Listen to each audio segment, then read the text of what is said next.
Most people think personal branding is about becoming more visible online. So what do you think the real goal of personal branding should be? I think that for personal branding, the main thing is clarity. What's really important is the clarity it gives you. If you dive deep into knowing who you are and how people interact with you, then what happens is you're going to be able to have clarity, purpose, direction, focus on the path you're going to take, right? And if you understand that, the impact, the standing out is even better. So for me, like that is the biggest aspect of personal branding that a lot of people forget about. Vibe, your vibe, let it collide.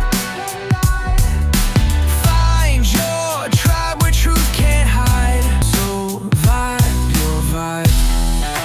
So today's guest is Bobby Umar, and he's a 5X TEDx speaker, a 2-time LinkedIn top voice, and was named Inc. magazine's top 100 leadership speakers. So that's pretty impressive. President of, I'm going to say it wrong, Ray Allen.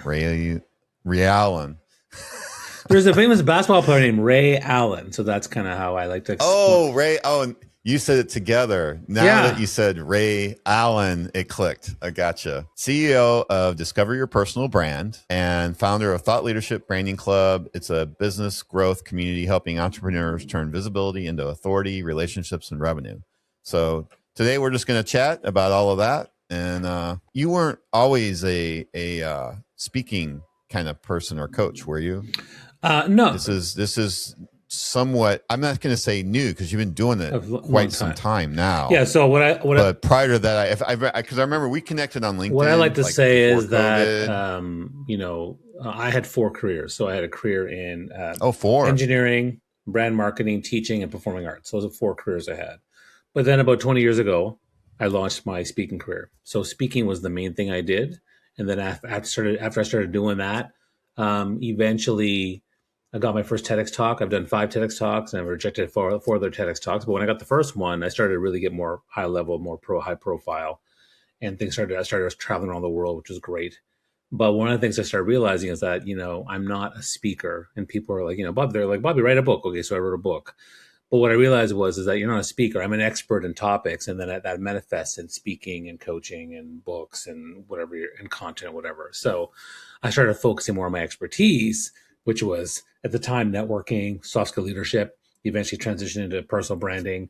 And then I started talking about digital marketing and influence because I built a strong digital platform, particularly initially on Twitter first. I had 500,000 followers there, but then I started building that up on LinkedIn and Instagram and other platforms too. So that's kind of how it's been. But I've been speaking for the last 20 plus years. So the Twitter, is that still going for you? Sure. I mean, certainly the powers that be on that platform have made it far less useful and have even taken away many of my followers.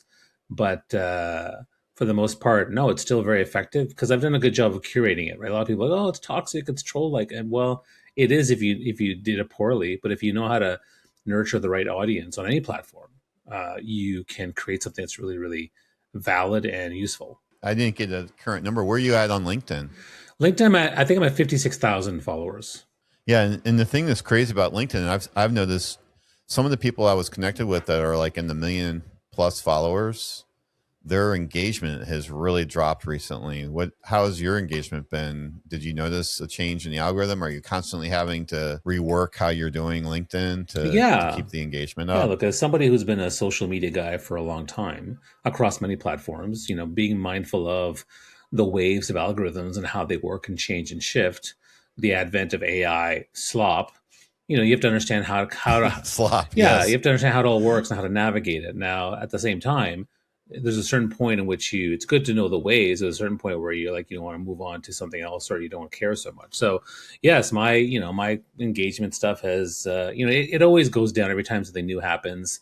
And then there's a new shiny object, you do that and engagement goes up. But for the most part, yeah, I mean, generally speaking, it's down. But look, the magic of LinkedIn and other platforms is not necessarily in the impressions of the content. The content's there to build awareness, to showcase your expertise, to start conversations.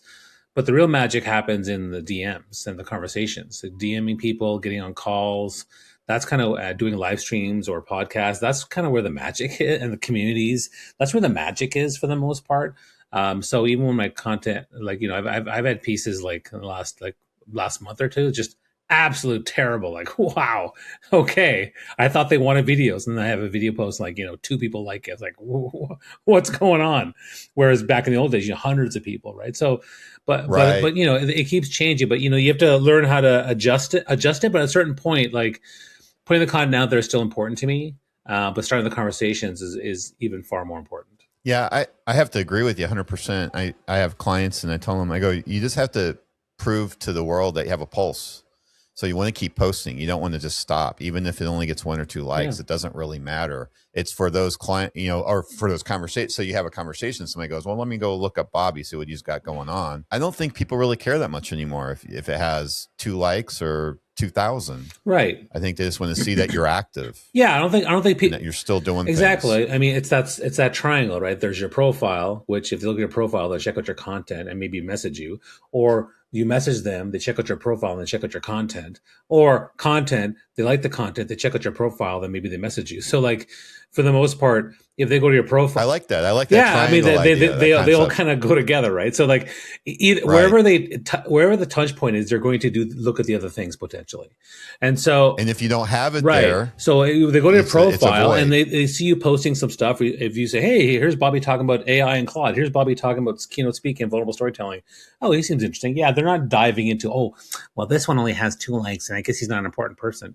No, I think they see my face, they see the banner, they see the headline of 5-time TEDx speaker, 2-time LinkedIn top voice, and they're like, oh, he seems like and then they watch a video of me being, say personable, and this seems like a good guy, and that's all you need for the most part. Right. I've noticed also that you posted quite a bit about your family too. Is that kind of a twist that you've done recently? No, it's been something I'm doing for like not like in the last few weeks or months. I'm saying it seemed like when I first started following you, I didn't see a lot of that. And then I'd say in the last like 5 or 6 years, I saw definitely a uptick. Yeah, and a long time ago, I didn't do as much personal stuff. And then I think, I started sharing, because it became more personal and vulnerable on platforms like Facebook and Twitter and Instagram. I started to, and then I think what happened on LinkedIn was 2 things happened. One was somebody, I think it was Swish Goswami, he tagged me on a post saying, hey, hashtag Let's Get Honest campaign. And he talked about his mental health challenges with his stutter and his anxiety, and I was like, "Wow, okay." So I decided that's very vulnerable, and right? So he asked me to share something vulnerable, and so I started talking about. I went full into it, binge eating disorder, which is what I have. Struggled with diabetes, body image my whole life. I talked about being diagnosed with binge eating disorder. What does that mean? Being out of control with my food, and I explained how much I could possibly eat, and it would make you sick. And just talking about that is like, like that was the start. And then of course, I started being a parent. I love talking about my kids. So I talk about my kids, their birthdays. I started talking about my Mother's Day, my mom, my wife, my mother-in-law. And it's just now whenever there's a birthday anniversary or something, I will definitely talk about it. And then I think the third thing that threw me was politics and social activism. When George Floyd happened, I decided to talk about it. And after that, I decided, you know what, like it's okay. Like I don't do it all the time. But, I think that for the most part, my general rule is 80-20. 80% of your content is typically targeted on brand to who you want to target. The other 20% is either personal or experimental or whatever you want. You shouldn't be confined to just only posting about one thing. And I think that by mixing with other things, it makes you more interesting. And in fact, like while we're talking now, I did do a very vulnerable post. I don't really do vulnerable posts that often, maybe once every couple of months. But I put together a really vulnerable post just a few days ago. And it's obviously getting tons of engagement, which typically it does. It sparks great conversation. And the most important reason I do it is because people have told me time and time again, whether they tell me immediately or even 5 years after they've seen my content, it's nice to know that I wasn't alone. And so for me, I'm happy to share that. Yeah, I think so. I think that's the, I know I got probably some unfollows or blocks because I forgot what I posted. Somebody just either they commented or they sent me a DM like that seems like something for Facebook, and I was just like, yeah, but that's just real, and this is what's said by to someone me who doesn't understand social media. Because the truth is, I used to talk about fertility issues where at work with my boss. I've talked about binge eating disorder where at a business conference with other colleagues. Because look, when we go in the workplace, we talk about our personal lives. We talk about what's going on. We talk about our favorite movie or favorite restaurant. This idea of just Facebook, no, Facebook, and then Facebook became a place where people are talking about business, right? I mean, Facebook did great with business groups, right? The best groups are on LinkedIn; they're on Facebook for business. And so, like this idea that people have, they just don't understand how social media works. Social media is media, and it's social. And even in the workplace, you're still going to talk about personal stuff, and that's entirely okay. It's more about how you do it and what's the point of doing it. Right. I mean, I just think I guess kind of like what I said before, just makes you seem really real. You're a real person. Yeah. So talk about, you did this TEDx talk. What created that desire to do a TEDx talk? And what was I'm sorry, I didn't watch it. What was the TEDx talk about? Well, I mean, I've done 5, but the first one happened. Someone told me, "Hey, Bobby, I love work." He was actually an intern of mine, and he said, "Hey, Bobby, I love working with you. I'm doing a TED talk. Can you come speak?" And I was like, "What's a TED talk? I have no idea what that is." And so I looked it up, and I was like, "Wow, all the biggest scientists, philosophers, business leaders, political leaders, all these people around the world were doing these talks." I was like, "Wow, this is quite impressive. I should really work on this, do a good job." And so I agreed. And I'll tell you, like, that first TEDx talk was the most stressful talk I've ever had in my life. I saw the branding opportunity. I saw the power of the video, the power of having a shorter talk than your normal hour-long keynote. It's like less than 18 minutes, or they gave me 14 minutes. And I was like, okay, I really got to make this land. I rehearsed that thing like 30 times. Every single time something went wrong in my head. And when I did it, it went great. I was relieved. but it was, it was a really big deal. And I was like, this is fantastic. And after that, man, everything happened. Like, it was that year. And of course, I did a good job of leveraging. And a lot of people do TEDx talks, or they launch a book and they don't leverage it. So I leveraged it. I was like big on leveraging, and I was already big on social media at that time. I was like, let me leverage this thing. So I was able to convert that into increasing my keynote fee by 2.5 times. To getting 40% more gigs that year. And then people started asking me, "Hey, Bobby, do you want to do coaching or consulting?" I'm like, "Oh, okay. They want me to come into their company and coach and consult. That's different. Sure." I hadn't even thought about that. And that's also where I started shifting my perspective of not being just a speaker, but an expert in something that can manifest itself in different ways. So that was a great moving. That changed my life. Really? Yeah. It really, I mean, 40%, that's a pretty big jump, isn't it? Yeah. So, and getting to travel around the world and being known and getting opportunities, like, it was fun. I mean, within 2 years, I had done 4 TEDx talks. So I was a 4-time TEDx speaker for a long time. I only did the 5th TEDx talk because someone said, "Hey, Bobby, there's one you should pitch." I'm like, so I did, and I did it, and it was great. So these weren't all in, are you originally from Toronto, or that's where you currently? I live in That's what I had in my mind. Yeah, I mean, I grew up on the east coast of Canada, but I've been in Toronto for most of my entire kids' lives and most of my life now. Was this the Toronto TEDx, or was it a? They're all around the various places. So all 5 of them were different places, but the first one, the first one was in London, Ontario, at the University of Western Ontario. How do you address, like, you're coaching people and how to get on online and be real? How much do you deal with folks that you're talking to about, like, imposter syndrome? Well, like how big of a part does that play in a lot of this stuff? In the beginning of all the things I've done, whether I was teaching people about personal branding, teaching my speaker mastermind program, teaching about how to land TEDx talk, and even now with TLB Club with the small business owners and what they're trying to do and grow, mindset is the primary thing we talk about. It comes up all the time. So imposter syndrome, every single time there's something going on there. And I mean, even the personal vulnerable stuff. I mean, me talking about, diabetes and body image and issues with my liver just a couple of days ago. I mean, people think imposter syndrome, like, oh, who am I to share this? And, people are probably going to be embarrassed to work with me. But no, like, people feel imposter syndrome and the mindset stuff all the time. It comes up all the time. So learning, and that post, I was definitely talking about a mindset piece that was challenging, because no one's perfect at mindset, despite people who think they are. I've even seen many mindset coaches who clearly have mindset issues, but they have mindset issues themselves. Yeah, like they coach others. Yeah, I just find that really funny when I talk to them. But yeah, so I think, well, it's kind of hard to look in the mirror. Yeah, right? we don't know, right? So I think the imposter thing comes up in every single speaking, networking, TEDx talks, content creation, relationships, going on a podcast, doing a video. Like, it's everywhere. Yeah, I was actually kind of happy about it. I don't know what they intended to be, but I had my first podcasting was where I did it for me was last year. In fact, I'm going to the same event Saturday at this Miami International Fitness Expo, and it was super loud in there. Now this year we're going with the same gear, but we have a lot more knowledge. So the audio is going to be massively cleaned up, and we won't have the audio issues that we had last year. But it was interesting. Like somebody said, "What the F are you trying to do I think it was a DM. Like, what do you think you're trying to do there? Why are you trying to do a podcast there? We can't hear you." And I'm like, I don't know. Why not? that was my, but I think I answered him back and I go, "Oh, thanks. My first hater. I guess I'm successful." Yeah. How many, so that's landed my next one. Like, do you get a lot of haters? Sure. Cause you're out there quite a bit. Yeah. And now you're putting a lot of personal stuff out there. Yeah. I think that, I would say, the haters, there's always been haters across every platform. And there's always people who, again, naively think they don't understand social media. Haters are everywhere.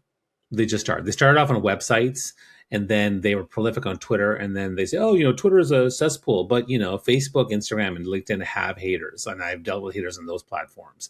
And then all of a sudden, Threads go, "Oh, Threads and Blue Sky, it's great. There's no hate here." No, just wait. It doesn't. Just wait. It's coming. It's gonna come.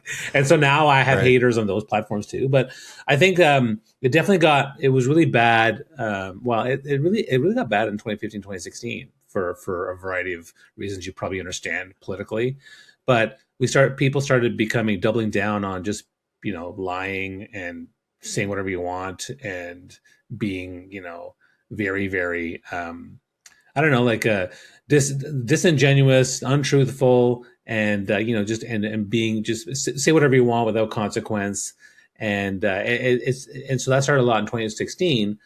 I think now and so it was a lot back then. Now, because I've been more mindful of it, I'm curating things better. So after 2016 to 2020, I was kind of off Twitter. I was like, I want to take a break because it was just too much. And then as I started building on other platforms, and you see it now, I recognize that it's also something you have to be mindful of. So if you're going to do a very controversial post, you have to be willing to emotionally get into it. Like I did a post, I think maybe 2 years ago. It was specifically about Pride Month, which is in June, and I was specifically targeting people who were, I would say, people from my culture and religion, plus other people who are religious.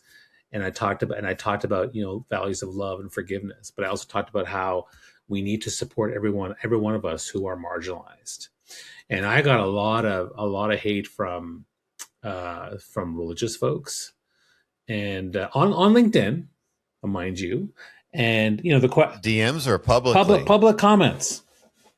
Wow, I get DMs too. Pretty bold. Yeah. Well, that's the thing. And so the question, but again, do I want to go and engage these people? Because that's an emotional investment I have to be willing to take, and that's on any platform. And but because I posted it, I knew I would get stuff, so I was ready to take it on. And so you go in and decide, okay, what am I going to delete? What am I going to reply to? What am I going to block? You have to figure that stuff out, and that's exactly what I did. And so, but I think that I find, because I've curated that, the hate is less for me. So I don't see as much, like on Twitter, I don't see it very much anymore.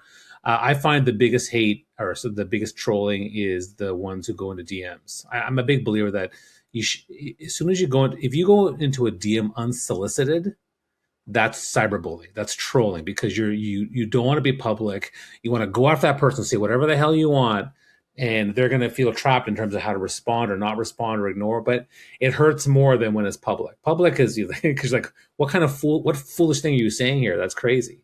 But when they go in there in the DMs, I make it really clear. Don't invite people to DMs on the particularly sensitive topics.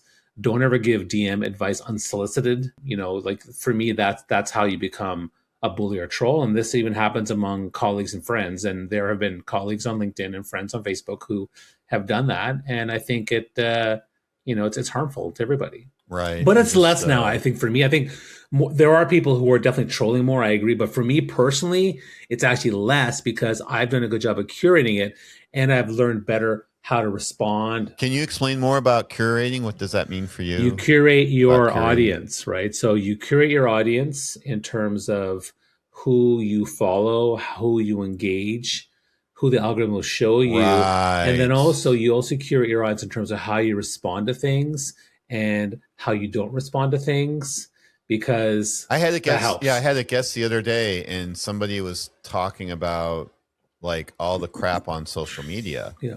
And he's like, well, let me take a look and see who you're following. Right. The algorithm's only going to give you what you're asking for, and how you ask for it is who you're following. And then you get more, because they were, I guess, what is it called on Twitter? Something like For You or Found For You, or well, I mean, they might. Is there something? They might have suggested follows, which is also what you have on suggested LinkedIn. Well, not just, but just even suggested content. Yeah. And this person was explaining to this guest of mine, how I get all this, there's all this junk out there, and he's like, well, you're getting that because of who you're following. So that's a good tip on your curating. Like, you need to go through and pare down who you're following to make sure you're following the right people, giving you the right content, because the algorithm's only going to look at who you're following and who you're engaging with, and then give you more of that. Yeah, the other thing happens too is like when someone sends you a let's say a tweet. Let's use a tweet, and they reply to something, and it's bad. I will then retweet it publicly, tag them, say, hey, based on what you said, here's what it doesn't make sense to me. 1, 2, 3, and I make it so obvious and plain that if they want to double down on it, they're going to look silly. And so they don't, and so they'll either unfollow me or they'll stop commenting, because that's also me curating my audience by sending them a message. I like that a lot. It works very well. Yeah. So you just retweet it out, and then say, hey, can you give me some clarity on points 1, 2, well, and 3? no, more specifically, I'll say why what they're saying makes no sense in a polite way. Like, based on what you said, here's what people I think are going to perceive. 1, 2, 3. And I'll point out why it's all wrong and how absolutely silly it is, but in a very nice way. And they stop engaging. Yeah, because there's no need to go down into the make it nasty, right? No, not really. I don't see any reason for that. Especially when I don't know why people haven't figured this out yet, but once it's out there, it's out there. Well, my pinned tweet on Twitter that I have at the top of my profile, it's the same I've had for years, which is basically, divisiveness creates more divisiveness, right? You can't, there's no point in putting people down, right? So what you should do is just try to engage in a nice, kind, empathetic way, or a curious way, or an exploratory way, and that's it. So for me, empathy is the way to go, and understanding is a way to go, and don't put people down. Don't be divisive, because that just breeds more divisiveness. So for me, I won't do that. I'll call things out, and I'll certainly point it out, but I'm not going to do it in a manner that attacks that person personally or things like that. Right. It's the behavior, not the person themselves. Yeah. What do you think builds trust the fastest online? Is it the expertise, the storytelling, the consistency, or vulnerability? Because you've kind of cover all of that. You're very consistent. I think you're a pretty good storyteller. You've got a wealth of expertise, and then you've also shared vulnerability. I mean, is it all four, or is it what do you think works best? Well, to answer your question, what builds authority and trust the best? Generally speaking, it is speaking. So speaking is the best way versus, say, a blog, a book, an image-based content piece. So being able to hear my voice, my tone, my personality, that whether it's on a podcast, a video, on a panel, keynote, workshop, whatever, even content, TEDx, that's one thing. The second piece is the vulnerable piece, which is, Brandon, my first TEDx talk was about the 5 C's of connection. I cited Brandon Brown's study, which said that vulnerability is a deep connector. And so if you're able to do that, if you combine vulnerability with speaking, and storytelling also helps too, but I think that just being able to speak your truth, speak your minds, just talking. The people who are talking on TikTok and talking on Instagram and talking on YouTube, they're just talking. Now, how they do it also makes a big difference. But I think the vulnerability piece, if you want to build greater trust, goes a long way. But if you want to build trust when it comes to expertise, well, then again, speaking and doing it consistently in a manner that reaches people. Storytelling is a great way to reach people. Facts are a great way to reach people. Dynamic energy and personality is a great way to reach people. But I think that if you had to pick one thing, I say TEDx Talks, because TEDx Talks is speaking, it's storytelling, it's content, and it's very human. And so if you want to 10x your authority and your trust quickly, TEDx is the best way to go versus anything else. All the other things, it's a longer game. Networking is like a longer play. Content strategy is a longer play. A book is a longer timeline. But speaking, and then particularly TEDx, one of the things I tell people is that, TEDx is basically 40, 50 hours of work over a 3 to 9 month time period to 100x your brand, trust, and authority very quickly. Whereas everything else takes way longer. A book can take longer than 40, 50 hours. And the timeline for some of these things like content strategy can be a year and a half to 2 years before you start to getting the results you want. So that's why I say doing TEDx Talks and speaking is the best way to go. Interesting. I just know I was requested to speak at an event down in University of Miami. It was an interesting experience. I basically froze. I completely, what do you call it? I just crashed and burned. Yeah. No, freezing is a common thing. And what was interesting is that the guy who had requested me to speak, he's like, dude, what happened? He goes, you just need to get up there and talk. He goes, I know you know this stuff. It's like, you weren't talking about anything you didn't. It's like, you know this. And I was like, I don't know. He goes, next time, just put your notes down. Don't bring any notes. Yeah. So we had me do it again, like in an interview style, and it worked out a lot better. So is that part of what you kind of help people with so they don't get up there and just freeze? I would say for the most... You said it takes like 40, 50 hours. Is that 40, 50 hours working with you? Well, that's 40, 50 hours of their time to then land the TEDx talk. Now, what I would say in terms of who I work with is like, look, speaking is a journey, right? From A to Z. ABC would be people who don't know how to speak, have no confidence, and they sit at their desk and they don't know how to speak up. Then there's, people later on who are trying to get out and speak more, maybe do a presentation at work, and they're struggling with that. I don't work with those people. I work with people who are seasoned executives, business leaders who are now at the point where they've had 20 plus years experience. They know what they like. They know what they want to talk about. They want a TEDx talk. They want to do more speaking. They want to build authority. This is PQRS of that journey. I will take these people and show them how to get clear on their brand, figure out what they want to speak about, and then elevate their authority and brand by getting them TEDx talk, building their digital presence, building their storytelling, and getting them to that next level if they want to build speaking or business. So for me, I look more for established speakers, or at least established professionals, because once you've had 20 years experience in your industry, you're probably pretty confident talking about the stuff in your industry.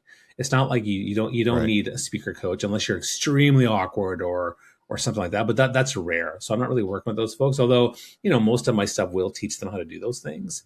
I mean, all the things I talk about storytelling or how to be confident. Like the biggest thing about confidence, which I teach people, is like, look, your confidence wins their confidence. If I'm confidently talking about, if I talk about, widget X and how it's going to save your life, and I do it with confidence, you'll start to believe me, even if I'm completely making it up. But if you can understand how to be confidently talking about your stuff, I think that's fine. Now, the truth is the brain farts happen on stage, and that's a normal, common thing. I mean, I've certainly had it on stage, like when I do musicals, and you just kind of have to roll with it. You smile and you just keep going, and that's fine. But I also think owning it goes along. Hey, sorry, just have a bit of a, sorry, I have a little bit of a slip here. Let me quickly take my notes. Okay, put it down. Let's get back to it.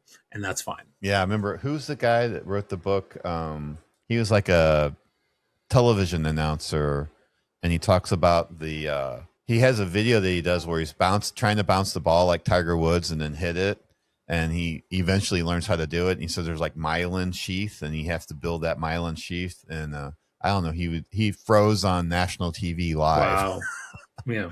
And he wrote a book. I can't remember the name of it. It was quite interesting because he's talking about how you develop these skills, right? And you develop these skills by exercising the mind and building that myelin sheath, so the pathway gets like, I guess, I don't know, building these pathways into the neurons and stuff. Well, as I always say, practice makes permanent. It makes more permanent the habits, the attitudes, and as to your point, that pathways, so that it becomes better and better. Not perfect, but it becomes better and better because perfection doesn't exist. But the path to perfection is practice and more permanence. More permanence, yeah. So you mentioned a couple of times about leveraging the TEDx. Like, are you able to share like some of your techniques of what you did to leverage your TEDx? Yeah, so I mean, the general gist is that, whether you launch a book or you launch a product or some program or technology or a TEDx talk, what are you doing to leverage it for? Because every single person that I've met that wants a TEDx talk wants it for a reason, right? So they want to do more speaking. They want or get paid to speak. They want to build their business to get better clients or maybe charge higher fees. They want to be more well known or more respected. They want to build that authority and that trust, that visibility. So it's all about really making sure you do that in the right way. So for example, one of my clients actually just a week ago, his TEDx video came out. And so I was like, look, you gotta promote this, man. Like, talk about it. So I said, look, do a post where you say, hey, my TEDx video is coming out. And then and I'd like your help to support to build it. And then when it does come out, then you tell people. I also told them to message people, and we put together a plan, which is like a 3 or 4 part plan to build buzz around the launch of the TEDx video, so that when the video comes out, it gets more impressions, more shares, and more awareness, because that's really important. Same with a book launch, right? So for me, that's the big piece. And then for the most part, then how do you incorporate TEDx into your materials? Well, like as soon as I got my first TEDx talk, it went into my LinkedIn bio, it went into my email signature, and I refer to it as many times as I can. So there's different things you can do to leverage it. But the general gist is, take people on that journey with you before, during, and after, and then keep talking about it over and over again. Do you ever have any like behind the scenes footage of doing like your podcasts or your TEDx talks? Absolutely. Like that you were able to share? Yeah, you should always do that. The behind the scenes stuff is the best stuff because it shows, again, the human side of things. It's more personal. The vulnerability. It's more personal. Even if it's not vulnerable, it's still personal. It's still interesting. It's still, something you can relate to. It can even be funny stuff, like maybe it's like, oh man, I'm so hungry. Let me grab a chocolate bar, and then you talk about that. But behind the scenes stuff is, like, to me, some of the best content you can put out there. I have a room that was my daughter's that is full of crap right now. It's a storage room for the house. We live in Florida. There's no basements or anything, so you have nowhere to go with anything. And I've been meaning, I want to clean it out, make it a podcast studio. And I'm like, I keep telling myself, I need to make like a time lapse of me cleaning that room out. Yeah, because to show people like, yeah, look at what this was. It was a complete disaster. And look what it is now when they get it all done and fixed up. It's funny. I think you're my right. kids taught me that actually during the pandemic, which was we wanted to clean the living room over here, and it was just a complete mess. But then my son set up the tripod with the slow time lapse thing, and so we cleaned it up over a period of probably 30 minutes, and then they played the whole thing. It was like a minute and a half at super fast speed, and we added music to it, and it was hilarious. I was like, this is so cool. And he was so motivated to do that. The kids then did the same thing for their rooms. Like, what a great tool to trick your kids into cleaning their room. I was like, this is fantastic. Yeah, taking a hint from Tom Sawyer. Yeah. Eh? You work with a lot of people and you coach them. What do you think? What's like one of the things that a lot of people have that are holding them back? Is it lack of clarity? Maybe do they not have a community to build them? Build a following. Like what do you think's holding folks back on their growth? There's a lot of things, but I think if I had to pick one starting thing, is that either they're not willing to, or they're too afraid, or fear, or they have not created the understanding of being honest and truthful about where they are and where they want to go and what holds them back. Every time I try to coach people who are harder to coach, it's because they don't want to acknowledge and admit that stuff. So the people who are stuck, or they hit the same ceiling every year, or they go through the same stuff over and over again, it pains me to see this happen. I've been somebody who's been changing and evolving everything I do because, if it's not working after a certain 3 to 6 months, I'm going to change things. I'm going to look at it. I'm going to analyze it. I'm fully fine with, losing a chess game to learn what I did wrong in the moves and then play another chess game after that.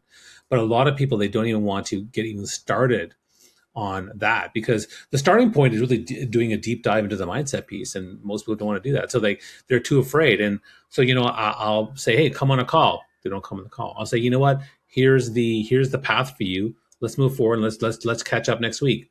They ghost me. And these are people that are my clients, not even just people in my network, right? So, people don't want to do it. They don't want to face it. They don't want to acknowledge it. I'm actually doing a masterclass day with a guest expert later today. It's on attachment styles around mindset.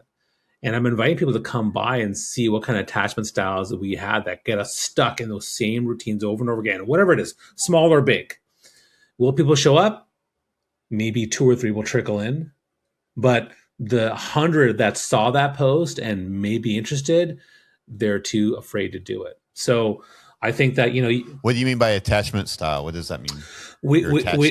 Attachment style, basically we have a style of mindset that we repeat over and over again, and we get attached to the way we deal with things. And we think it's the right way, or we subconsciously are doing it and we don't realize it.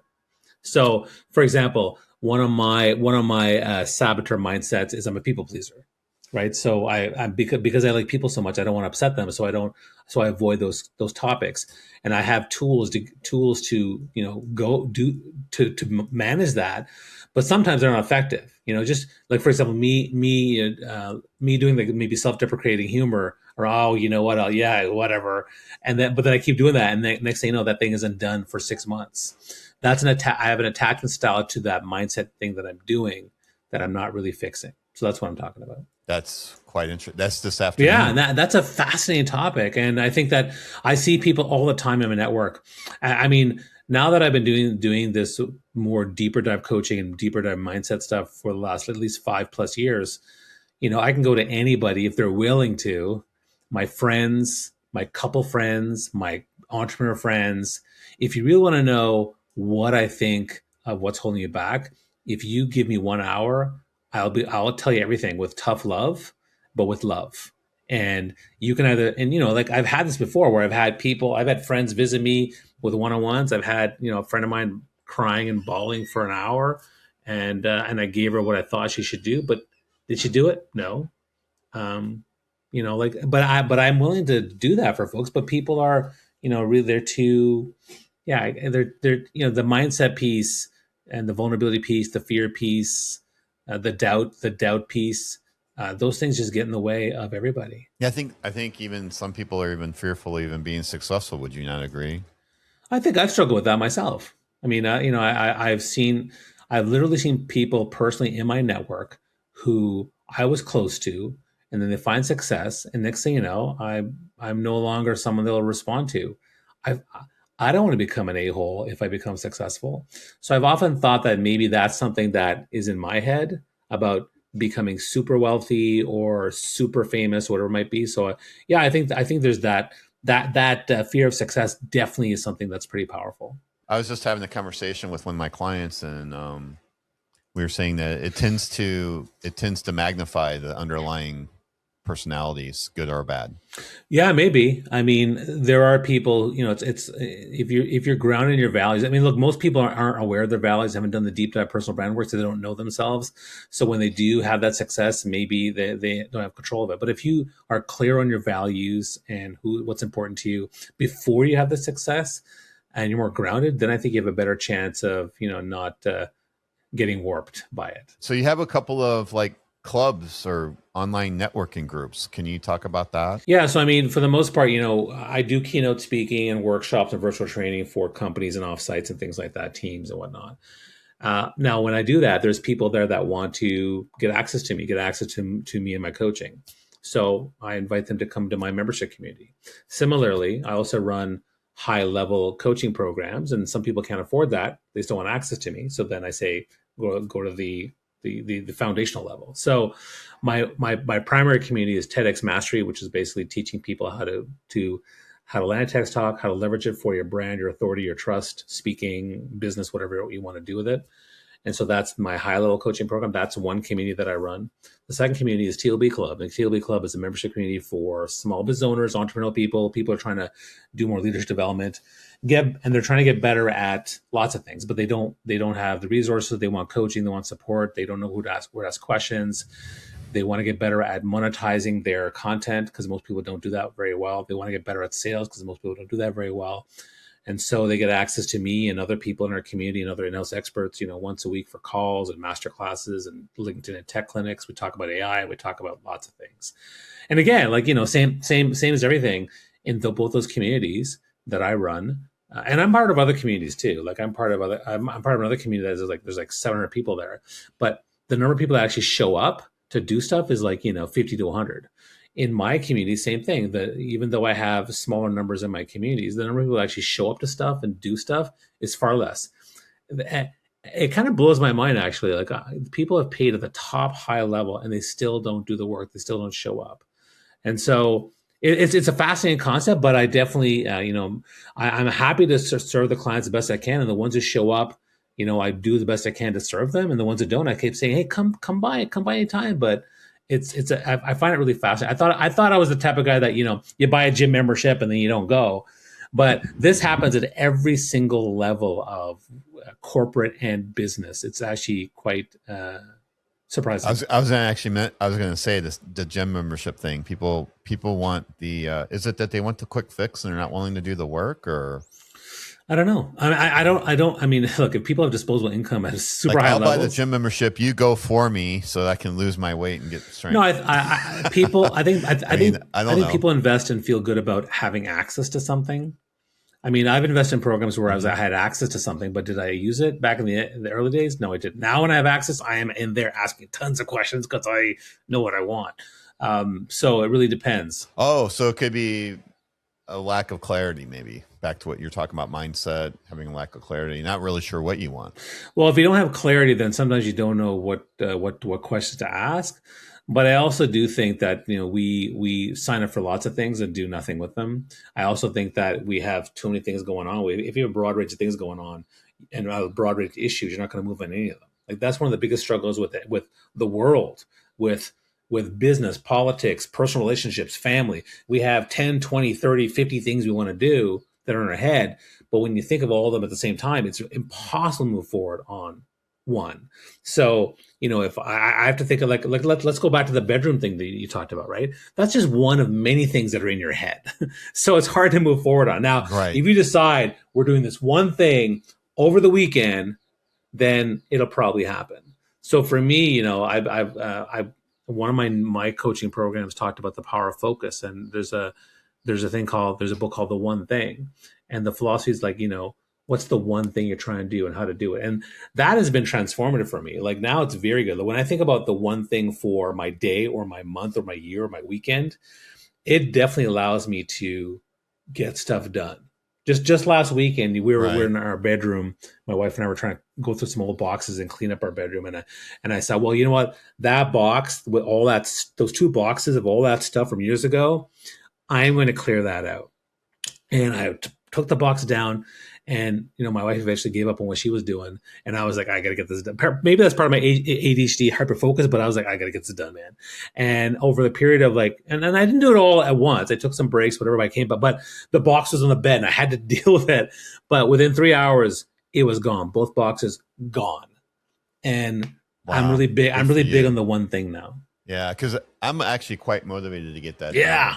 Just cause I'm money motivated. Cause I have a membership to a co-working space, but to rent the studio there, it doesn't really make sense to rent it for one podcast. I tried to schedule 3 because if I'm going to set up and do it, I might as well do it, but it's $300 to rent it for a long enough time. Right. So that gets kind of expensive if you're doing. Well, it's like the gym membership. You don't want to invest and then not go and use it. Right. And right now this is my bedroom, and which drives my wife crazy because now I got to set it up. And then I got to tear it all down because she is not going to want to see it in here. She's off tomorrow. Right.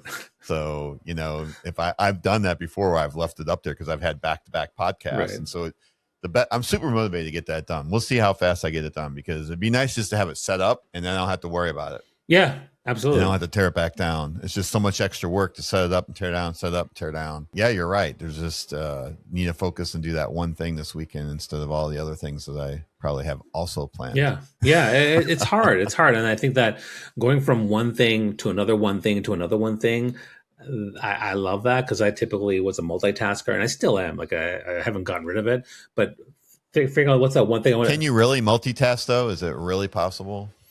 Do you think? People always say you can't multitask. I disagree. I mean, watch me. I'll do it all the time. I'm very good at it. But is it super effective? I don't know. I mean, I like to call it integration. So I'll give an old story. When the kids were little and grandma and grandpa wanted to call us on Zoom, we would give them a bath while having grandma and grandpa call us. That's called integration. Now when grandma calls us, we have dinner and she's calling us. It's integration. So if I'm on a Well, that's multitasking. You're having it dinner is so and you're so, doing so the I phone so I call. call I call it integration, right? So there's things you can Integration. do at the same. There's things you can do that there's a bit of Yeah. multitasking You involved. can walk and chew gum at the same Yeah, time. a really good thing to do is have having a business meeting while walking. I love that. Like someone actually did this to me. He said, "Hey, Bobby, you want to do a business call?" Sure. And then we met up and we went for a walk versus sitting at a cafe. I thought that was great. Get some steps in. Like I love it. I can agree with Yeah. that for sure. 100%. That's definitely some multitasking going on there. Integration. Yeah. Integration. Yeah. And while we're walking, and my wife texts me and say, "Hey, can you pick up the kid tonight?" And I pick up my phone quickly and I just say, "Yeah, no problem. It's cool." That's multitasking, man. It's small, but I did it while we're walking Small, and right. talking. So I can do multiple things at the same time. You've been online for a long time. And how do you keep showing up like without feeling like you're burning out? I mean, you did say you took a break back in the mid. Well, just on 2010s. Twitter, everything else I was doing. How do I keep show up? But without becoming like, I guess, I don't know if you want to call it fake or performative or. Well, I mean, part of it is so to me, authenticity is about what is the genuine intention behind what you're doing and what is the manner in which you do it. There are people out there who are doing things not as authentically as they could be because of one of those two things or both. And so for me, like things change and shift. Like, so for example, this year, my shift has been on LinkedIn now. I've changed my shift. I focus more on keynotes and workshops and virtual training. And then my TEDx stuff is entirely mostly through Instagram and Facebook ads and funnels. And then Substack is my primary vehicle for small business owners and TLB Club. So that's a shift for me in terms of where I spend my time. I used to spend all my time doing all three of them on LinkedIn, which again, it's not the one thing. It loses focus. Doesn't mean I don't talk with other things, but 80% of my content is around keynote speaking and things like that on LinkedIn. And on Substack, it's small business owners, what are their struggles. And the Facebook, Instagram ads are focused just on the TEDx stuff and building authority. So, for me, and how do so I'm changing how I appear and how I do things. But at the same time, I don't worry so much now about, the impressions it gets and, whether I lost followers or didn't get impressions. It's more about, is this something that's useful and what's the genuine intent to what I'm trying to do? Is it working? Well, is it working? Is it not working? But look, even if videos don't do well on LinkedIn, I believe the importance of video content. So I'm going to keep doing it. Maybe I don't do it as much. Like in the early days when video came out on LinkedIn, I was doing like 3 per week. And they were getting thousands of impressions, right? But then the algorithm changed, right. And so I started doing videos like once a month. Now I'm shifting back to once a week. So like I move and adjust and evolve it. But I also, if I take a couple of days off, who cares? If I do one post every day for 7 days in a row, great. If I want to talk about my mom, great. So I don't worry so much about it. That's kind of my attitude. I know. I've seen podcasters like I've podcasted for 4 years and I've posted X number of times and haven't missed a week. And I'm like, well, yeah, don't count on Kirk about not missing a week because I will miss a week. Whenever someone says, I have started a 365-day content challenge. Are you kidding me? You're posting every day for that? That's crazy. That stresses me out, man. Like, give yourself a break. Like, even the 30-day one, 30 days is fine. It's 365 days. I was like, what are you doing? Like, something could happen. Like, what if you have a tennis talk? What if you have a book? What if a program? What if you have a promotion? Like, oh my God, that's a huge commitment. I think 30 days is fine to build consistency. But man, like some of those things, yeah, they definitely stress me when I see them. Yeah, for sure. I mean, I don't know. You mentioned Substack. I mean, compared to, say, LinkedIn or for sure Meta, do you feel like Substack's kind of a better platform for maybe owning your audience versus some of these others? Yeah. Because I mean, LinkedIn, they've made it such. I mean, unless you choose to share your email or contact information, you're usually not going to get it. Yeah. So I mean, look, And it takes some effort. as I go through this journey, and whenever I learn stuff, I share it with my networks, the TEDx network, the TLB Club network. So last year I did a whole deep dive into Substack, analyzed it, and I realized at a certain point this is a place to be. Yeah, and so in August I launched my Substack platform and my strategy. I've been rejigging it. I just launched a new strategy just in May now. So Substack is something I talk about. Same with the well, sorry, so Substack is one of them for sure. So for me, that's a big part of what I'm trying to do. And also like LinkedIn, the challenge of those newsletters is that like I have 18,000 subscribers on my newsletter, but like I don't have the emails or the demographics of the people that are there because you don't know who LinkedIn won't share it. And I just think that's really kind of silly. Substack gives you everything and all the tools you need to promote what you're doing. So I love what's happening there. And then similarly, when it comes to AI, like I've been investing in AI for 2 years, and I teach everything that I know in terms of how I've shifted from, for example, ChatGPT to more Claude, and I tell people why, and I go through it all by explaining kind of my take on things. But yes, I just switched to Claude. I just switched to Claude. Yeah, it's great. It's definitely better in many ways. And so I would say, so I currently am recommending Substack to everyone I know. And one of my big launches now is I'm going to be doing a weekly live stream on Substack, because here's the thing, and I'll tell you why Substack is great, and for many reasons. But one thing, I did a live stream with somebody there, and after it was done, it automatically gave me 15 AI generated clips of what we talked about. And on Substack. Yeah, because what I used to do is I used to do a live stream on Restream, multi-stream to like LinkedIn and Facebook and Twitter and Instagram and whatever. And then I would put that video in like Opus Clip, an AI tool, and then download clips. Substack took my live stream. As soon as it's over, they gave me AI generated clips right away. And I could download them all to my laptop with one button. And then here's where it gets killer.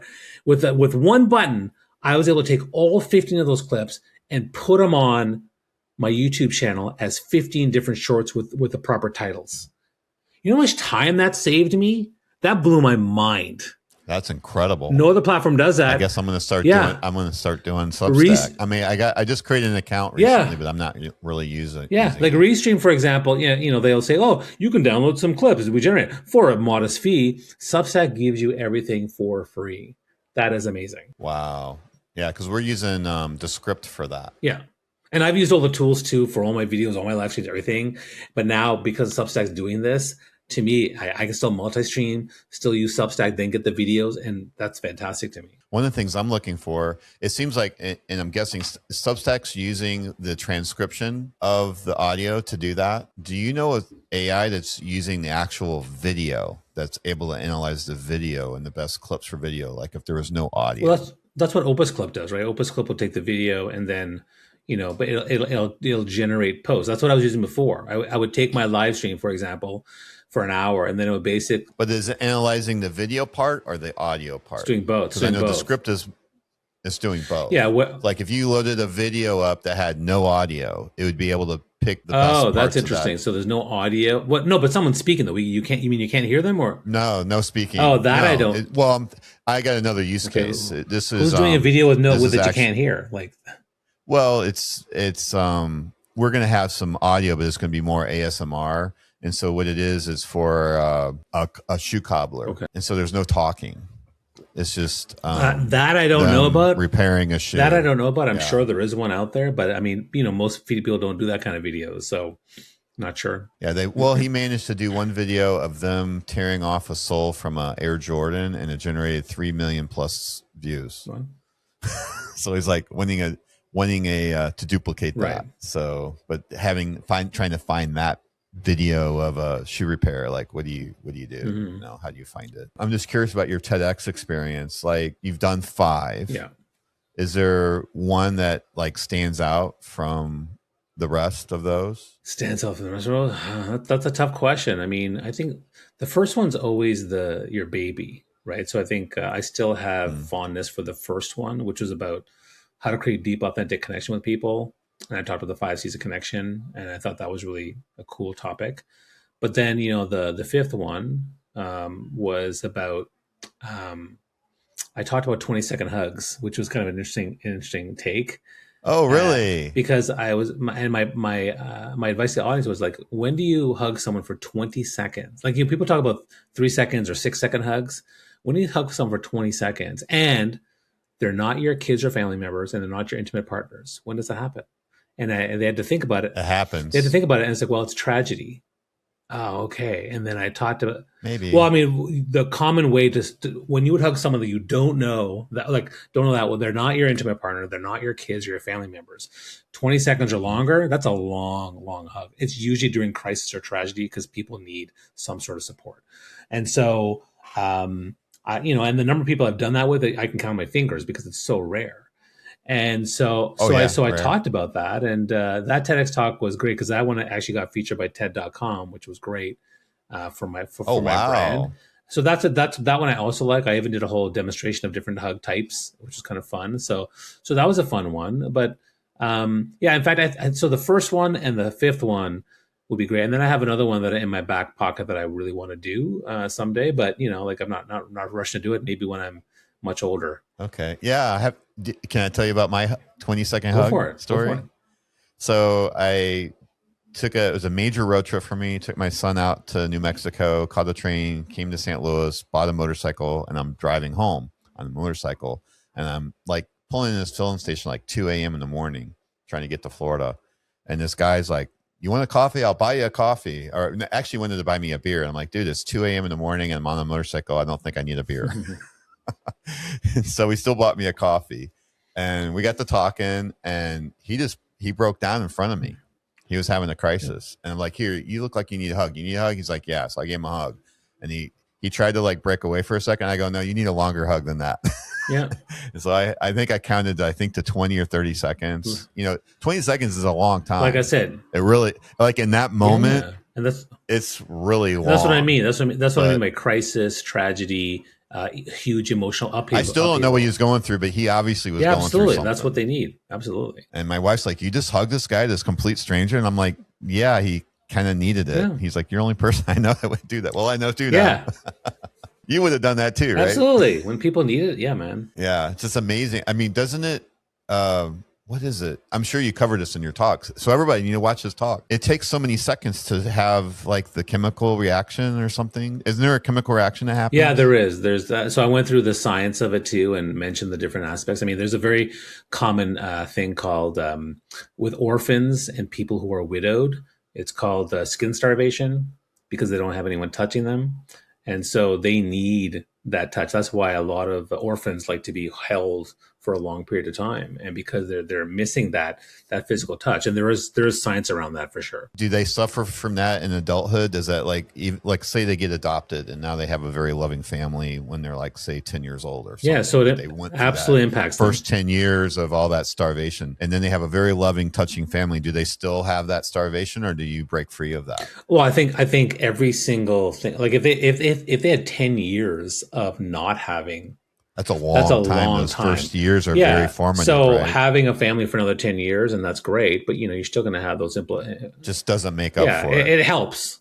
But yeah, it's always going to be something that you deal with. And same with people who are widowed, like especially people who are widowed early, they start to really miss that touch, and it affects their relationships, it affects their behavior, their mindset. So you give mom more hugs. Always. Yeah, exactly. What do you think people like entrepreneurs or whatever business people, what do you think they are chasing that they need to kind of stop chasing? I would say that they need to stop chasing the social media likes, impressions, and validation. Is number one.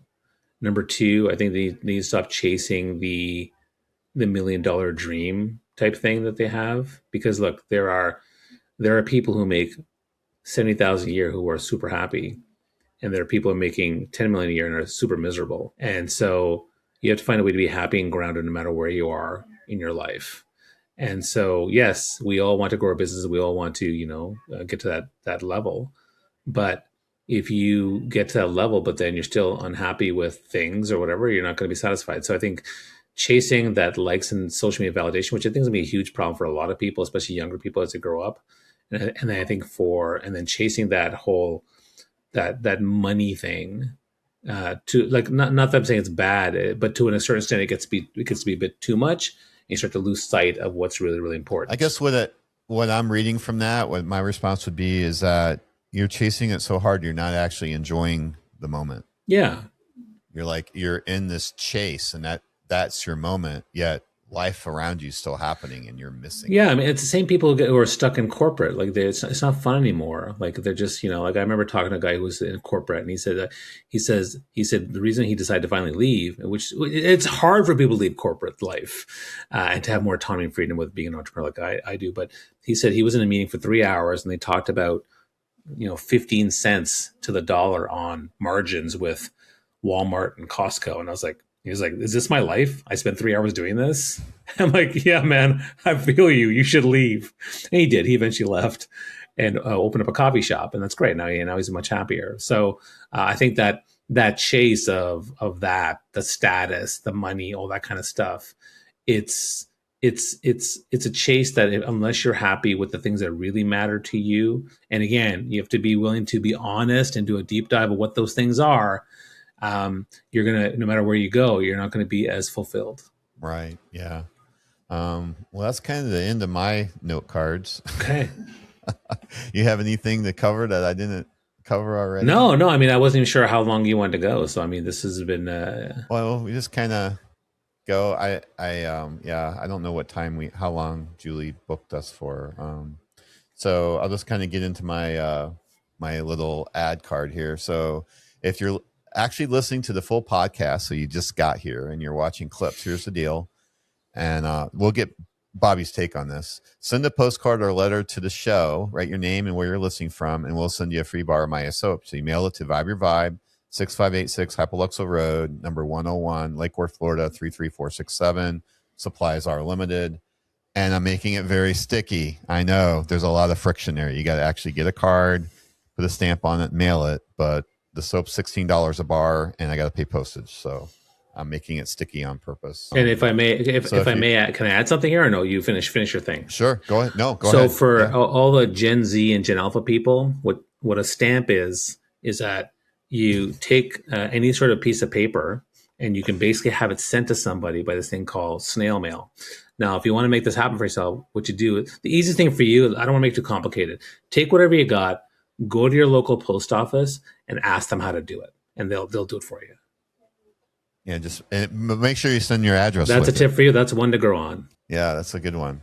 So if you enjoyed this conversation, follow the show, vibeyourvibe.com on all the different platforms. Follow, and then I got to go back need to call out for Bobby.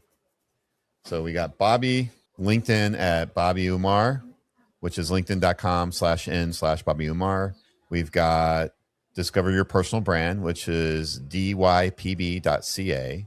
And then we got the Thought Leadership Branding Club, which is www.thoughtleadershipbranding.club. And what did I miss? I missed RayAllen.com. RayAllen.com. So we got I don't have the website. It's Ray. Oh, there it is. Ray Allen. RAEALLAN.com. Just like, well, I think it's actually like the player. Kind of. He's RAY, but I'm RAE. He's got a RAY, but RAE is actually part of my first name. My first name's Rayhan. That's where it comes from. So my handle across all platforms, Twitter, Instagram, all that kind of stuff. We were right at the end though, so we made it to the end. There we go. Now you're blinking. So, and by the way, I'm going to give you a bar of soap. So I need an address. So if you can email that to me, I'll send you a bar of soap. And we've got, just got a fresh batch out. So we owe a few bars to a couple more people.